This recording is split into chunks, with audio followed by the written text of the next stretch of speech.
ध्यान देना, टर्न गड़बड़ ना हो, उल्टा मत भरना, जिस दिशा में भर रहे उसी दिशा में भरना है, समझ गया नहीं? गड़बड़ सड़बड़ नहीं करना। देखो ये पीछे है ना, इसको ध्यान देना, टूटे ना है।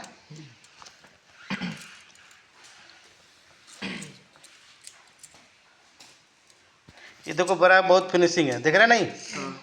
तो ये भी बच्चे ही भरे हैं, समझ गया नहीं? देखने में आपको मशीन जैसा लग रहा है ना, लेकिन बच्चे ही भरे हैं सब। तो कितना देखो फिनिशिंग है। अब इसमें लीड, सिर्फ लीड लगाना है।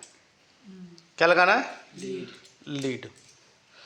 तो लीड लगाना भी बताएंगे, सिर्फ पहले भरना सीखो। हाथ ऊपर चढ़ाओ उसके,